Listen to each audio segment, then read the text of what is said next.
Rocket Nation, this is Kurt Johnston, providing information on the most recent proclamation given by Governor Reynolds on December 16th. The document that you see in front of you is the proclamation that Governor Reynolds presented yesterday to the state of Iowa.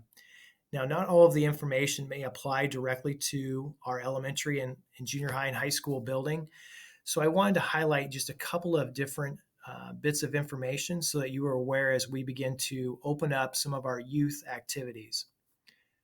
With concerning the youth activities, we right now have been hosting youth basketball, youth archery, and we will also begin to now open up youth wrestling within our school buildings. With the opening up of those activities, you'll notice that down here it talks about masks being required. It says that although the athletes are not required to wear a mask while participating in a gathering, we do ask all of the other people that are there as spectators or that our parents may be waiting to pick up their child that they would be masked up. So as we begin to open up youth wrestling, youth archery, and youth basketball, those guidelines for the youth are now more similar to what we have seen with our junior high and high school athletes. The spectators that we would ask if we are at practices, again, no more than two spectators for each athlete. Some of our youth coaches may even ask that we even limit that even further. For example, our Eddyville Elementary is not very large. We may not have parents then going in during that time for some of those events just because it's not as large of as a facility. The other thing that the proclamation was a little bit different on is summarized by information presented here in front of you from our Iowa High School Athletic Association.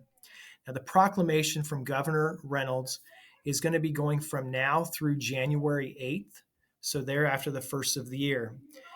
And the one other big difference that we see is with the disbursement of tickets for all of our events. For us at EBF, it has to deal with more of our junior high and high school events. And originally we were handing out 2 tickets per participant. That has now been opened up a little bit to now state that tickets for each participant are for the household. So to define exactly what a household is, we look down here at some of the questions that have been listed. It defines a household as those people who live or reside under the same roof as that participant. Now, there are some situations where a participant, that basketball player, may live in 2 different households if parents are maybe divorced or another situation.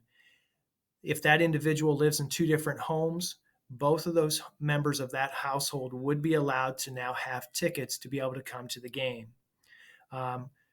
We also ask, with grandparents, now some of those athletes, if a grandparent is wanting to then be able to come to the game, we are still limited on the number of tickets overall, but if there are some tickets that have not been spoken for, grandparents might be able to speak up for some of those extra tickets that have not been spoken for. Very similar to what we've done then before. Now, one of the things for us to account for the individuals that we do actually have here within our district, when we host an event at EBF, we are going to ask for each individual to check into the high school office. We'll just ask for your name, and we just jot down each of the individual names so that we know who those household members are that are checking in for each individual.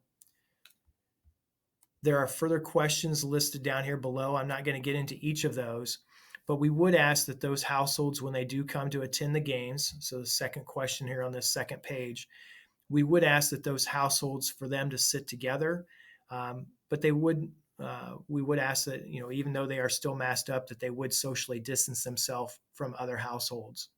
Now, not all schools, especially even within our conference, may follow the household rule. They may still limit tickets to 2 per participant.